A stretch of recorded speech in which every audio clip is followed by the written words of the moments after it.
2014, Southampton, England. A man goes into cardiac arrest on the table. His heart stops and then he floats upward. He describes 3 specific things happening in that room. One of them, a red shoe on top of a cabinet, visible only from the ceiling. They checked, it was there. Dr. Sam Parnia, Cornell University.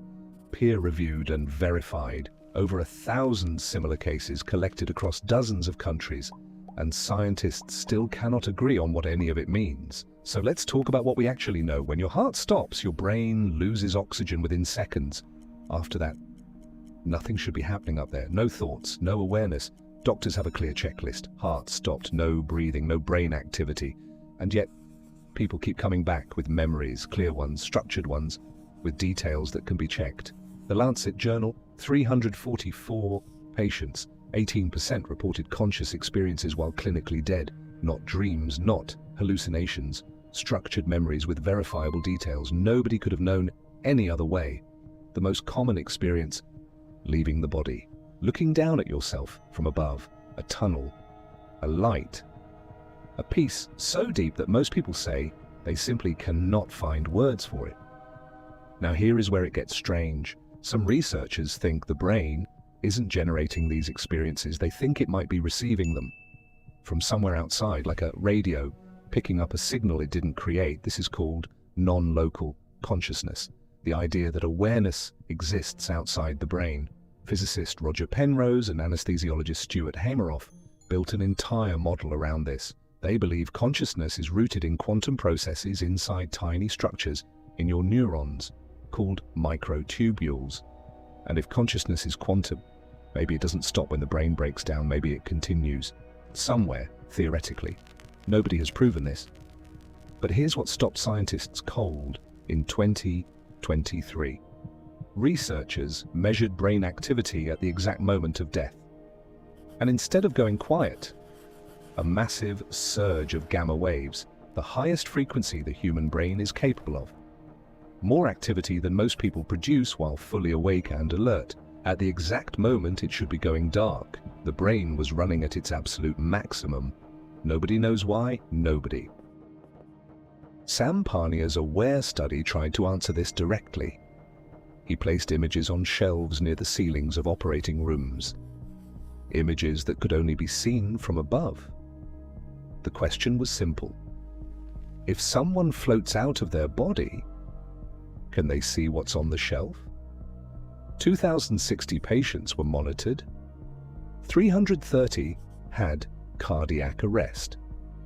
9% reported some kind of out-of-body experience. One patient, a 57-year-old man from Southampton, described events, sounds, and actions happening in that room with enough accuracy that the research team could verify them independently during 3 full minutes when his heart had completely stopped.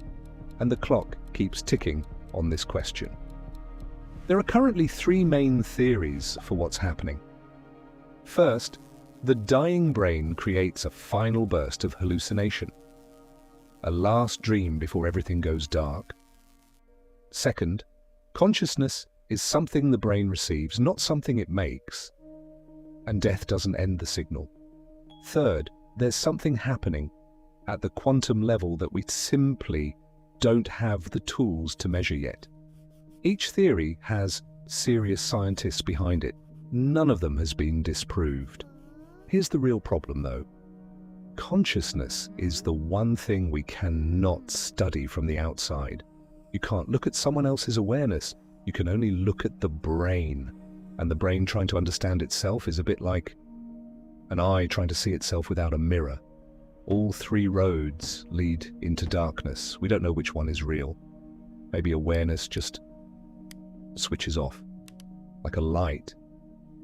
Or maybe the boundary between being here and not being here is less sharp than we assume. We keep searching for the door, and the key we have doesn't fit. That's the honest answer. Nobody knows what happens to you. What's strange is how little time most people spend thinking about this, given that every single one of us is going to find out eventually. Most people build entire lives specifically designed to avoid this question. We fill every second with something: noise, plans, work. Because the moment it gets quiet enough, the question surfaces. Every civilization in history has tried to answer it through religion, ritual, art, story, legacy. From ancient Egyptians to medieval philosophers to every culture that ever left writing on a wall. All of them asking the same thing. Strip away the mythology and what's left is surprisingly simple. Does something continue? Is there anything after? And if there is, what exactly is it? The most uncomfortable part isn't the uncertainty. It's that the only way to find out is to go through it yourself. The ocean has a bottom, the universe has an edge, maybe. But consciousness, nobody has found the boundary yet.